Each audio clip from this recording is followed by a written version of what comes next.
It's now pretty standard for the media to request our comments, to ask for responses to radio or TV programs and invite us to put messages online. And of course that kind of request can be linked to a long journalistic tradition. There's the witness statement, in which journalists try to get the story from someone who was there, who was at the event or the crime or whatever. And the ideal is to hear firsthand from the witness. And the witness has the authority of their own perception, what they saw and heard. And of course it's still very usual for news coverage to give a lot of attention to witness accounts. And in a similar way, the media has always made considerable use of biographical talk. That's talk about the speaker's self, their life, their experiences, their opinions. Now, it's the staple of the current celebrity interview, and it's also used in many other ways. And once again, it's invoking this unique authority of the speaker's personal knowledge. Nobody knows me better than I do. We could put invitations for comments into that tradition with a further link to the public opinion survey. So what's happening now increasingly is that instead of ticking boxes, it seems that we're being invited to speak or write in more detail, in our own words. These kinds of comments are often edited. They're quoted in part and out of context. And the problems of editing are very clear. So my main focus in this talk is going to be not on editing, but on the problematic assumptions that underlie the supposed authority of the individual voice. And I'll discuss some further issues that are raised by quoting supposedly ordinary voices, including in relation to participatory projects like the ones that Dan's been discussing. Following my own sort of specialisms, I'll be drawing largely on arguments from discourse analysis, from narrative discursive psychology and sociology. So when the media or others invite comments from an audience, and you might be invited after this, I'm not sure if they have a form, but anyway, there seems to be an assumption that the audience's responses are being accessed directly, that people are giving up their inner thoughts and feelings for collection and examination. And this idea of the expression of the inner self in communication is often linked to the term voice. So not just the people in the media, but also academics will claim that they're giving a voice to people who were previously unheard. And we'll be told that a collection of writing presents the voices of the contributors. Research interviews might seem to be a way of collecting voices. But I want to problematize that idea of voice. First, it focuses on the vocalizer, on the person. It strips away the context of an utterance or the response, the context of the utterance or response. But all communication, whether it's talk, writing, online, is situated. It's shaped to its context and the occasion of telling, and it's also shaped by it. Now, the simplest way that that happens is that a question shapes an answer. And that's very obvious in an interview. What do you see as the Prime Minister's greatest strengths, worst faults? The answer is obviously already being directed by the question. More broadly, the type of communication situation, the genre, to a great extent influences what will be said. If you've conducted research interviews, and I imagine many people here have done that, you'll be aware of all the genres that can be invoked, that can complicate the situation. Is it a job interview? Is it a counselling session? Is it a kind of question time discussion of opinions? Or an oral history? Those genres all expect somewhat different answers, with different levels of detail, formality, different lengths of answer. I have had the unfortunate experience of conducting an interview in which the participant assumed it was a survey, and so she just gave minimal answers to everything I asked. She just said, yes, no, don't know, which wasn't ideal at the time, but still. But the mixture, and sometimes the clash of genres in a research interview, indicates how responses are shaped and changed to fit the perceived situation. The responses would be directed, in a media situation, to the program makers or to others in a kind of circularity. People will comment in a way that seems appropriate for the use that they assume will be made of the comments. And so if there's a requirement for strong, provocative opinions, and you get this on, say, talkback radio, people will provide them. And if the requirement is more measured, temperate responses, well, again, that's what most people will provide. So a focus only on the vocalizer, on the person, without acknowledgement of the situation is artificial and distorting. Whatever comment or opinion is provided won't be a forever and always the same response from that person.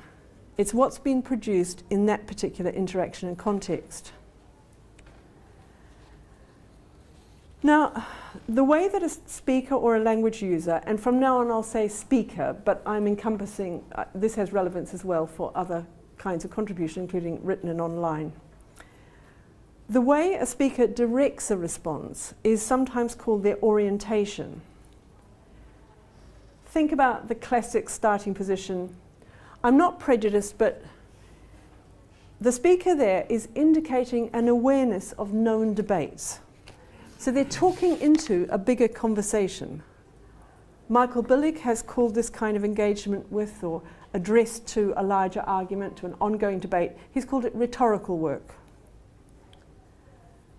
Taking that further, I'd suggest that rhetorical work indicates that a speaker can be simultaneously oriented to multiple contexts. So perhaps they're answering the question that's been asked by the person in front of them, but at the same time they're aware how the answer could be heard in other contexts. They're orienting not just to one audience, but to several audiences and contexts at once.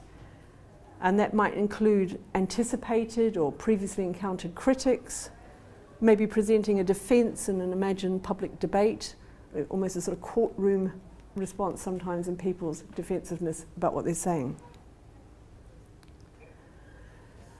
And in addition to that, responses are shaped by situation and context in ways that we may be less aware of. For example, it's been noted that in a group discussion, a group interaction, when one person gives a certain account or tells an anecdote, my sister was very badly treated at the hospital, then other people will follow with anecdotes of a similar shape. I also know someone who was badly treated.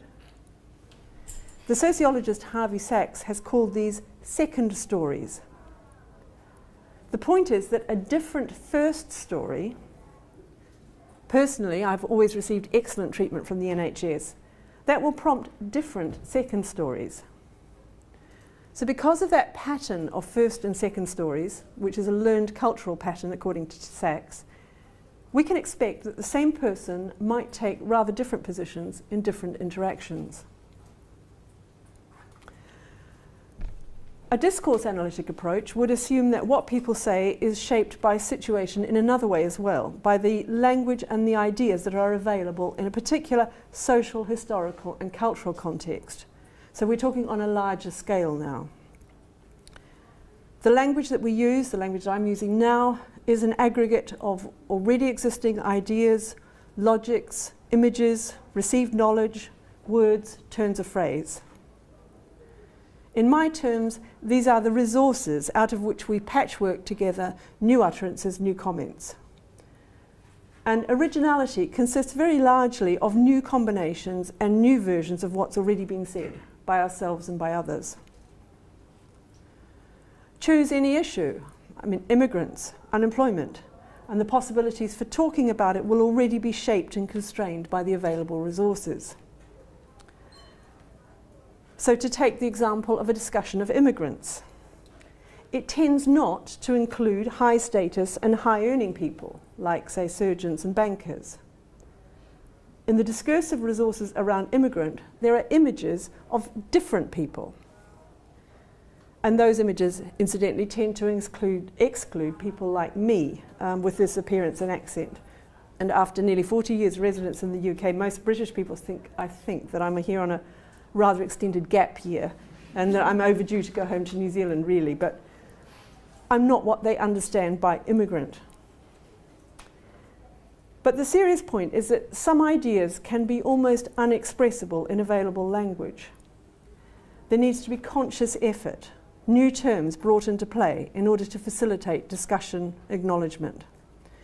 And to take a couple of examples where we've seen that happening recently, same-sex marriage, transgender. Both those terms simply weren't in widespread use a few years ago. Fortunately, they've become an addition to the available resources around relationships and identity. So they facilitate talking about issues which previously were discussed much less, if at all. Well, the point of all of that is that it's too simple to treat the language that people produce, whether it's talk, online comments, whatever. It's too simple to treat it as a kind of channeling of authentic individual responses that can be harvested as evidence. The points I've discussed so far are linked to a particular conceptualization of the person. And I'm rejecting the concept of an individual person who already has fully formed opinions and attitudes which they then communicate to the world in a sort of translation process of converting the self into words. That is sometimes described as a container model of the person. And it's a cultural concept. It probably corresponds to the way that most of us think of ourselves most of the time. But I'm rejecting that container model because I argue that the medium and situation of communication shapes the message.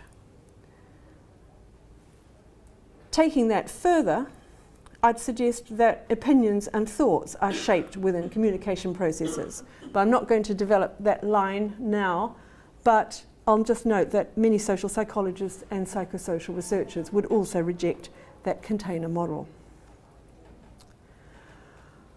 Okay, but returning to voices and the collection and quotation of voices, comments, and so on. I want to raise another issue and a paradox. The supposed value of collecting voices rests on this container model of the individual person. It's as if we're sort of catching people. It's a bit like collecting butterflies or something.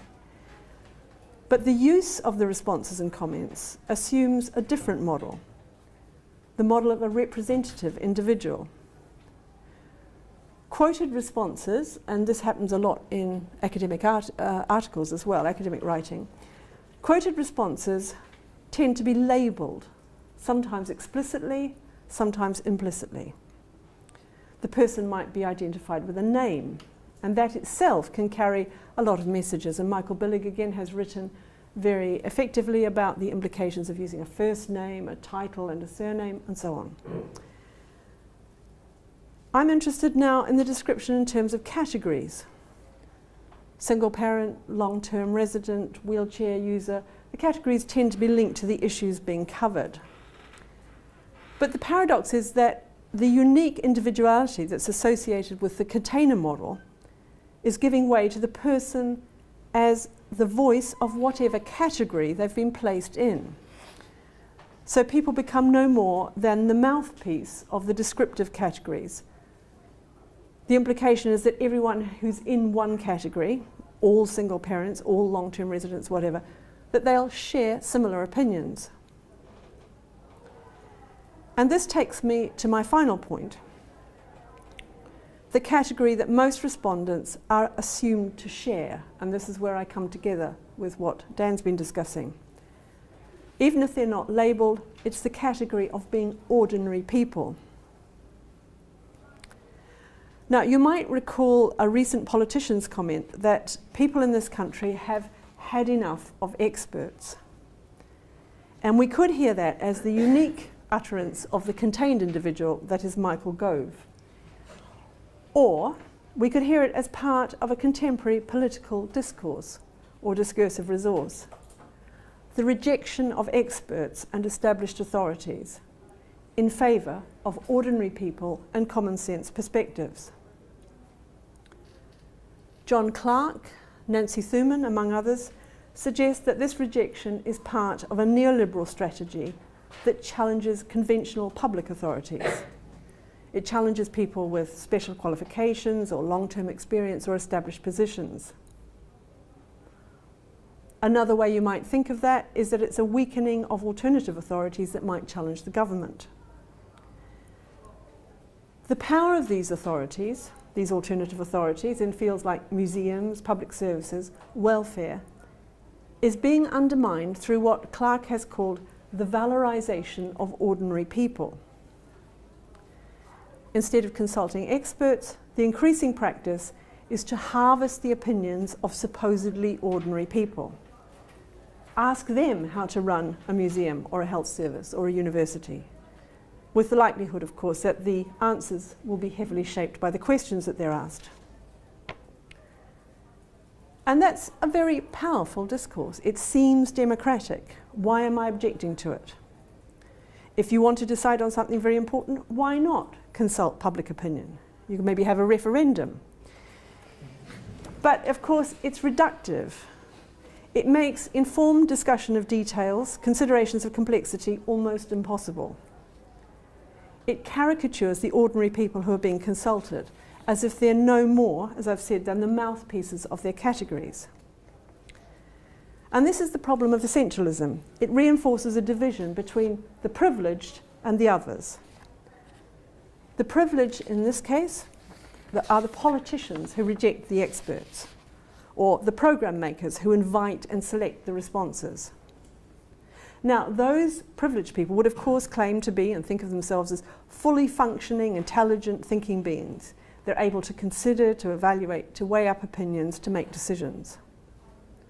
The problem is that the others, the ordinary people who tick the boxes in the survey or referendum, who provide the categorized responses, they are reduced to being non-experts and non-thinkers, as if they're only able to express the essence of their categories. So I'll stop there. I've talked about problems with the concept of voice, and I've focused, as I say, particularly on language. But I've come finally to the issue of the category of ordinary people, and I think that's where Dan's and my work converges. Thanks very much.